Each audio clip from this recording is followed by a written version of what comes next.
ఇది ఒక ఇప్పటివరకు భారతదేశ చరిత్రలో ఇలాంటి ఎలక్షన్ ఇదే ఫస్ట్ టైం జరుగుతోంది. ఇది రొటీన్గా జరుగుతున్నటువంటి ఎలక్షన్ కాదు.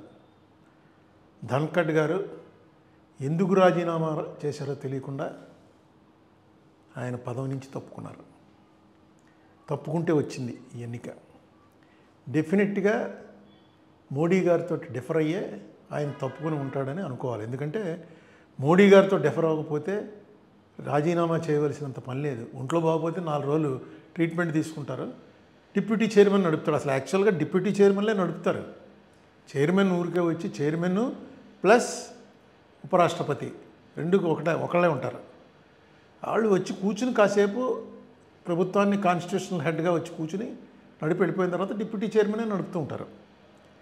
ఈయన ఎందుకో హఠాత్తుగా ఇప్పటివరకు ఆ సస్పెన్స్ అలాగే ఉంది. ఇల్లు కూడా ఖాళీ చేశారని మొన్న వచ్చింది. చాలా తీవ్రమైనటువంటి మనోవేదనకు గురైనటువంటి ధన్ఖడ్ గారు ఏ కాన్స్టిట్యూషనల్ ఎక్స్పర్ట్ ఇన్ లా, అది కూడా మనం మర్చిపోకూడదు. ఆయన వెళ్ళిపోయారు. వెళ్ళిపోయిన తర్వాత ఇది వచ్చింది. ఇప్పుడు వాళ్ళు డైరెక్ట్గా తీసుకొచ్చి ఆర్ఎస్ఎస్ ఆర్ఎస్ఎస్ బేస్ ఉన్నటువంటి రాధాకృష్ణన్ అనేటువంటి ఆయన్ని పోటీ పెట్టారు. తప్పు లేదు, ఎందుకంటే వాళ్ళు ఆర్ఎస్ఎస్ డైరెక్ట్గా బీజేపీ వారిది ఇందులో ఏ తప్పు లేదు. బీజేపీ వారికి వ్యతిరేకించిన వాళ్ళు ఎవరినైనా సరే శిరచ్ఛేదం చేస్తారు.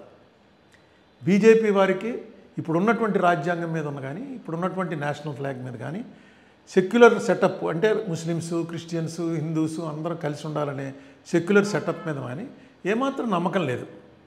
100 ఏళ్ల నుంచి అలాగా దాన్ని నడుపుకుంటూ వచ్చారు. వాళ్ళ ఐడియాలజీ వాళ్ళది. దాంతో నేను డిఫర్ అవ్వను. ఎందుకంటే వాళ్ళ ఐడియాలజీ తగ్గట్టుగానే వాళ్ళు చేస్తారు. కానీ వాళ్ళ ఐడియాలజీలో ఏవైతే పాయింట్లు వాళ్ళు చెప్తున్నారో ఆ పాయింట్లతోటి డిఫర్ అయినటువంటి వాళ్ళు కనుక వాళ్ళకు ఓట్లేస్తే మీరు బ్రిటిష్ వాళ్ళతోటి లేకపోతే మహమ్మద్ గజనీతోటి కలిసిపోయినటువంటి వాళ్ళని ఏ రకంగా అయితే ఇప్పటికి కూడా మన చరిత్రలో చాలా ద్రోహుల కింద చూస్తున్నామో రేపొద్దున మిమ్మల్ని కూడా అలాగే చూస్తారు. ఈవేళ ఇంత క్రూషియల్ ఎలక్షన్స్లో ఆంధ్రప్రదేశ్ నుంచి సుదర్శన్ రెడ్డి గారు నిలబడుతున్నారు. నిలబెట్టుతున్నటువంటి మనిషి ఏ పార్టీకి చెందినవాడు? ఆ సోషలిస్ట్ భావాలు ఉన్నటువంటి వాడు, సెక్యులర్ భావాలు ఉన్నటువంటి వాడు. ఆయనతో నాకు స్వల్ప పరిచయం. ఈ మధ్య కాలంలోనే 2-3 మీటింగుల్లో కలిసి పాల్గొన్నాం. అవగాహన ఉన్నటువంటి వ్యక్తి. నెక్స్ట్ కాన్స్టిట్యూషనల్గా ఎక్స్పర్ట్. ఎందుకంటే సుప్రీంకోర్టు జడ్జిగా రిటైర్ అయ్యారు. Constitutional expert. కాన్స్టిట్యూషన్ అనేది ఫింగర్ టిప్స్ మీద చెప్పగలిగినటువంటి సమర్థత ఉన్నటువంటి వ్యక్తి. ఈవేళ ఆయన్ని కూటమికి వ్యతిరేకమైనటువంటి అభ్యర్థిగా నిలబెట్టారు. ఇప్పుడు మన స్టేట్లో ఉన్నటువంటి అందరు ఎంపీలు కూడా ఆయనకు ఓటేయడానికి ఎలాంటి అభ్యంతరం ఉండదు. ఎందుకంటే అదేంటంటే కూటమిలో మేము భాగస్వాములం కదా అని టీడీపీ వారు అనుకోక్కర్లేదు. ఎందుకంటే ఆ పార్టీ పేరే తెలుగుదేశం పార్టీ. ఈ తెలుగు వాళ్ళ కోసం, వాళ్ళ ప్రైడ్ కోసం ఎన్టీ రామారావు గారు పెట్టినటువంటి పార్టీ. ఎప్పుడైతే తెలుగు అభ్యర్థి సుదర్శన్ రెడ్డి గారు పోటీ చేస్తున్నాడో మాకు ఈ పార్టీలు ఇవన్నీ కాదండి, మా తెలుగుదేశం పార్టీ సుదర్శన్ రెడ్డి గారికే ఓటేస్తాం మేము అని చెప్పి డైరెక్ట్గా వేయచ్చు. ఎందుకంటే ఇది సీక్రెట్ ఓటు. ఒకవేళ డైరెక్ట్గా వేయటం ఇష్టం లేకపోతే మీరు పార్టీలో నిర్ణయం తీసుకుని ఎవరికి ఓటేశారో ఏం తెలియదు. దీంట్లో విప్పులు ఉండవు. పార్టీ విప్పుకు వ్యతిరేకంగా ఓటేశారని విప్పు ఉండదు. అంతేకాదు ఎవరికేసారో కూడా తెలియదు. బహుశా మా తెలుగుదేశం వాళ్ళంతా మా పార్టీ అది కదండి అందుకుని అలా వేసామని చెప్పేసి అనొచ్చు. తెలుగుదేశం ఎందుకంటే ఇలాంటిది ఒక ప్రెసిడెంట్ నాకు గుర్తుండి ప్రతిభా పాటిల్ గారు పోటీ చేసినప్పుడు శివసేన పూర్తిగా కాంగ్రెస్కి తీవ్రమైనటువంటి వ్యతిరేకంలో ఉంది.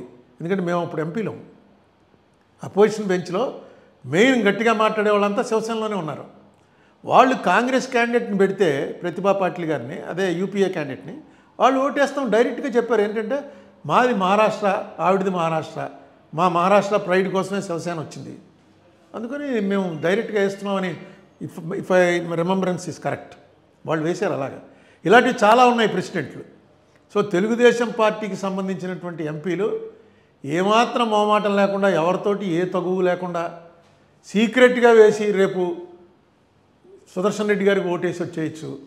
దానివల్ల ఏ నష్టం ఉండదు. అది కాకుండా చంద్రబాబు నాయుడు గారి గతంలో 2-3 సార్లు డిఫర్ అయ్యారు. బీజేపీ వారితో చాలా స్ట్రాంగ్గా డిఫర్ అయ్యారు. ఈ దేశంలో చంద్రబాబు నాయుడు గారు విమర్శించినంత స్ట్రాంగ్గా మోడీ గారిని బీజేపీని విమర్శించినటువంటి మరొక నాయకుడు లేడు, at least in South India. Is not a Congress man, is a TDP man. Congress మ్యాన్గా ఉన్నప్పుడు విమర్శించడం వేరు, టీడీపీ అనేటువంటి ఒక ప్రాంతీయ పార్టీకి చెందినటువంటి వ్యక్తి, 3 సార్లు ముఖ్యమంత్రి చేసినటువంటి వ్యక్తి, బీజేపీ పట్ల వాళ్ళకున్నటువంటి మసీదులు కూలగొట్టే పార్టీ ఇదని అన్నటువంటి వ్యక్తి కూడా ఒక చంద్రబాబు నాయుడు గారే. ఈవేళ ఈ అవకాశం వచ్చింది. ఈ అవకాశం కూడా మీరు చేస్తున్నది to safeguard the interest of the country. కాబట్టి చంద్రబాబు నాయుడు గారి పార్టీ కూడా చేయొచ్చు. ఇక జగన్మోహన్ రెడ్డి గారి పార్టీ అయితే అది ఎలా వేస్తుందో నాకు అర్థం అవట్లే. మరి ప్రకటించినట్టు పేపర్లో చూశాను. మీరు కూటమికి వ్యతిరేకంగా పోటీ చేసి ఎలక్షన్లో ఓడిపోయి, అంత ముందు ఎలక్షన్లో కూడా కూటమికి వ్యతిరేకంగానే పోటీ చేశారు 14లో. సరే 19లో విడిపోయింది, మెయిన్ తెలుగుదేశం పార్టీ అయింది. 24లో కూటమి బీజేపీ, జనసేన, టీడీపీ కలిపి పోటీ చేసి మిమ్మల్ని ఓడిస్తే మీరు ఆ బీజేపీ అభ్యర్థికి ఏ కారణం మీద ఓటేస్తానంటున్నారు నాకు అర్థం అలా. ఎందుకంటే సుదర్శన్ రెడ్డి గారు ఆయనే పార్టీ వాడు కాదు, మీకు కాంగ్రెస్ అంటే ఇష్టం లేదు, కాంగ్రెస్ మీ మీద కేసులు పెట్టింది అంటున్నారు. సుదర్శన్ రెడ్డి ఏం పార్టీ వాడు కాదే. ఆయన కాన్స్టిట్యూషన్ నిలబెట్టడం కోసం ఒక ప్రయోగం చేస్తున్నారు. కాన్స్టిట్యూషన్ నిజంగా నిలబెట్టగలడు. ఆ నిలబెట్టగలిగినటువంటి సత్తా ఉన్నటువంటి వ్యక్తి, ఏ పార్టీకి సంబంధం లేనటువంటి వ్యక్తి. ఇక ఎంతకన్నా ఆపర్చునిటీ మీకు ఏమొస్తుంది? ఇటువంటి విషయాల్లో కూడా మీ డిసెంట్ చెప్పలేకపోతే, మీరు మీ వ్యతిరేకుల విషయంలో కూడా మీరు మీ డిసెంట్ చెప్పలేకపోతే ఎలాగా? నాకు అర్థం లేదు అసలు వైసీపీ ఎందుకు సపోర్ట్ చేస్తానందో. చాలా తప్పు అసలు. ఒక హోమ్ మినిస్టర్ స్థాయిలో ఉన్నటువంటి వ్యక్తి ఒక కోర్టు తీర్పుని వ్యతిరేకించవచ్చు, నువ్వు తప్పేం లేదు. ఒక కోర్టు తీర్పుకి ఉద్దేశాలు జడ్జి గారికి ఆపాదించడం అనేది ఇట్స్ కంటెంప్ట్. ఇది తీర్పు తప్పు అయితే ఖచ్చితంగా బహిరంగంగా చెప్పచ్చు, ఇదేం తీర్పు అండి, ఇది ఇలాంటి తీర్పు. ఇప్పుడు ఈ బాబరీ మసీద్ తీర్పు వచ్చింది, అందరూ విమర్శించారు. అదే రాజ్యసభ కోసం బాబరీ మసీద్ తీర్పు ఆ జడ్జి గారు, చీఫ్ జస్టిస్ గారు ఇచ్చాడు అనేటువంటి ఆరోపణ ఎవరైనా చేస్తే అది కంటెంప్ట్ అవుతుంది. It attracts contempt. ఈయన చేసింది అయితే చాలా దారుణం. ఈ పార్టీకి అసలు పార్లమెంట్లో దాని మీద చర్చ జరగాలి. తర్వాత పార్లమెంట్ మీటింగ్ అవ్వలేదులా ఉంది. ఒక home minister, deputy prime minister హోదా ఉన్నటువంటి ఒక స్థాయి ఉన్నటువంటి ఒక వ్యక్తి సల్వాజుడుం అనే దాని మీద ఆయన ఇచ్చినటువంటి తీర్పు, ఆ తీర్పును విమర్శించవచ్చు. కానీ ఆ తీర్పు ఈయన ఇచ్చాడు, ఈయన కూడా నక్సలైటే అనేటువంటి ఆరోపణ చేశాడంటే ఎక్కడ పోతున్నామండి మనం? ఈ సిస్టంలో ఎక్కడికి పోతున్నాం? తీర్పు ఇచ్చేటువంటి కోర్టు కాన్స్టిట్యూషన్లో ఏముందో దాని మీద తీర్పిస్తుంది. నీకు ఆ తీర్పు తప్పు అనుకుంటే నువ్వు రాజ్యాంగాన్ని మార్చేయచ్చు వెంటనే. 2/3 మెజార్టీతో రాజ్యాంగాన్ని మార్చేయచ్చు. ఎప్పుడు సల్వాజుడుము 2003లోది. తర్వాత 10 ఏళ్ల నుంచి మీరే అధికారంలో ఉన్నారు. ఒకవేళ ఆయన తప్పుడు ఆలోచనతో ఆ తీర్పు ఇచ్చుంటే వెంటనే దాన్ని కాన్స్టిట్యూషనల్ అమెండ్మెంట్ చేసి ఎవరికి కావాలంటే వాడికి ఆయుధాలు ఇవ్వచ్చు అని చెప్పండి. మీరు ప్రైవేట్ పార్టీలకు తీసుకొచ్చి ఆయుధాలు ఇచ్చి వాళ్ళకి గొడవలు పెట్టడం అనేది రాజ్యాంగం ఒప్పుకోలేదు. రాజ్యాంగం ఒప్పుకోలేదు కాబట్టి ఆయన కొట్టేశాడు. ఇది అందరికీ తెలుసు. కొంతమంది నక్సలైట్లది తప్పు అనేవాళ్ళు ఉన్నారు, కొంతమంది రైట్ అనేవాళ్ళు ఉన్నారు, అది వేరే అభిప్రాయం. రాజ్యాంగపరంగా ఆయుధాన్ని పట్టుకుని తిరిగేటువంటి హక్కు ఓన్లీ పోలీసులకి, మిలిటరీకి, పారామిలిటరీ దళాలకే ఉంటుంది. కాకుండా ఎవడన్నా ఒక ఆయుధం తీసుకుంటే దానికి కారణం చెప్పాలి. ఆ ఆయుధం తన దగ్గర ఎందుకు పెట్టుకుంటున్నాడు అన్నది గవర్నమెంట్ అప్లై చేయి, ఓహో వీడు చెప్పింది కన్విన్స్ అవుతున్నారా, కరెక్టే, వీడికి ఆయుధం అవసరం అనుకుంటే ఒక ఆయుధం ఇస్తారు. ఆ ఆయుధాలు కూడా టెన్షన్ ఏమన్నా వస్తే వెంటనే పట్టుకెళ్ళి సరెండర్ చేసేయాలి. అలాంటిది మీరు ఒక బ్యాచ్ తయారు చేసి ఆ బ్యాచ్కి ఆయుధాలు ఇచ్చి నక్సలైట్లను చంపేయడానికి ఆయుధాలు ఇస్తున్నాం అన్నారు. అది కుదరదు. అదే గవర్నమెంట్ దాంట్లో వాళ్ళందరినీ పోలీసుల కింద చేర్చుకున్నారనుకోండి, అది ఎవరు తప్పట్లేరు. అక్కడ ఉన్నటువంటి గిరిజనులందరినీ వాళ్ళని ఎదుర్కోవడం కోసం స్పెషల్ రిక్రూట్మెంట్ చేసి పోలీసుల కింద చేర్చుకుని వాళ్ళందరికీ ఆయుధాలు ఇచ్చి ఉంటే ఆ గొడవ వేరు. ఇది ప్రైవేటు సైన్యం తయారు చేశారు. రేపు పొద్దున ఎవడకూడ ప్రైవేట్ సైన్యం తయారు చేసుకుంటాడు. అది నిజంగా నేను ఆశ్చర్యపోయాను. అమిత్ షా గారు లాంటి ఒక సీనియర్, ఆయన పొలిటీషియన్ నిన్న మొన్న వచ్చినవాడు కాదు, సీనియర్ మోస్ట్. అక్కడ గుజరాత్లో హోమ్ మినిస్టర్ చేశాడు, ఇక్కడ హోమ్ మినిస్టర్ చేస్తున్నాడు. ఎంటైర్ హోమ్ మినిస్ట్రీ అంటేనే పోలీసులకు సంబంధించింది, మిలిటరీకి సంబంధించింది, ఆయుధాలకు సంబంధించింది. అటువంటి మనిషి సల్వాజుడుం తీర్పు ఇచ్చినందువల్ల ఈయన నక్సలైట్ అయిపోయాడు అన్నాడు. ఎటుపోతున్నాం ఆలోచించుకోండి. చాలా మొత్తం వాటి మీద ఒక గ్రిప్ తీసుకునే ప్రయత్నంలో భాగంగానే ఈవేళ రాధాకృష్ణన్ గారిని దనకడి చేత రాజీనామా చేయించారని నేను అంటాను. అందుకే ఆయన కూడా మాట్లాడలే. లేకపోతే ఇది ఆరోగ్య కారణమనో ఇంకోటనో ఆయన వచ్చి చెప్పాలి. ఏం మాట్లాడలేదు ఆయన. రకరకాల ఊహాగానాలు స్ప్రెడ్డింగ్లో ఉన్నా సరే ఆయన ఏమి మాట్లాడకుండా వెళ్ళిపోయాడంటే డెఫినెట్గా వీళ్ళ ఆదేశానుసారం ఆయన తప్పుకున్నాడు. వీళ్ళతోటి తిరగబడి నిలబడే శక్తి లేక కామైపోయాడు ఆయన. ఇంకొకరిని తీసుకొచ్చి పెట్టారు. ఇది మార్పుకి ఏ రకమైనటువంటి మార్పు వైపు వెళ్తుందో ఆలోచించండి.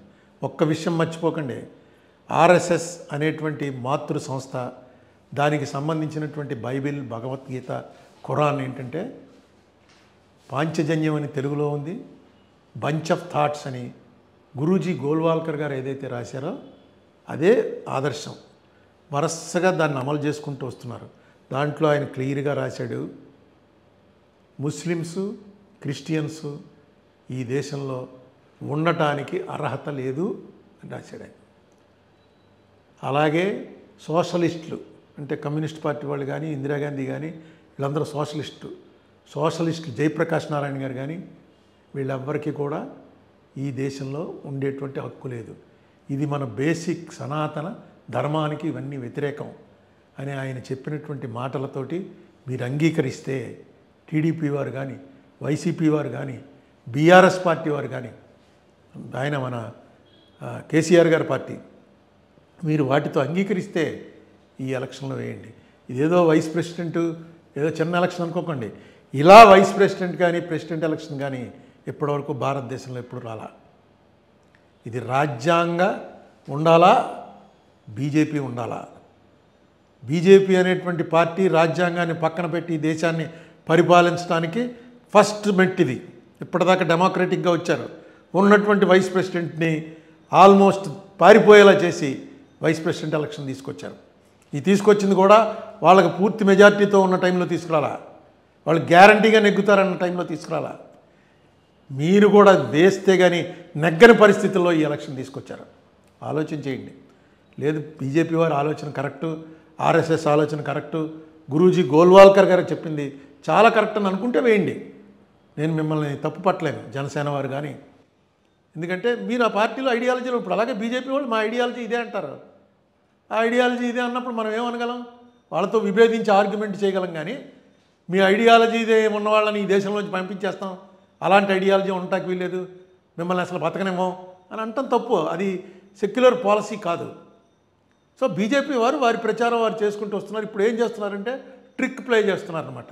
మీ మీద ఈడీ వాడతారనో, కేసు వాడతారనో, మరొక రకంగా ఇరుకును పెడతారనో భయపెట్టి, ఏ రకంగా అయితే బ్రిటిష్ వాళ్ళు ఈ దేశాన్ని స్వాధీనం చేసుకున్నారో, ఏ రకంగా గజనీ, గోరీ మొదలైనటువంటి వాళ్ళు ఇక్కడ ఉన్నటువంటి గొడవల్ని ఆసరాగా తీసుకుని వచ్చారో, ఆ రకంగా ఈ బీజేపీ ఆక్రమణ చేసేటువంటి ప్రయత్నం చేస్తుందేమోనని నా అనుమానం. చిచ్చి నీది అనుమానం, ప్రయత్నం ఏంటి? మేమంతా వాళ్ళకి సపోర్ట్ అయ్యా, ఏం ఆడుతున్నావు నువ్వు అనుకుంటే అది వేరే విషయం. కాదు ఇలాంటివి ఆపాలి అనుకుంటే ఇది right time, right opportunity. Please think over it. మీకు ఏం నచ్చితే అది సెలవు.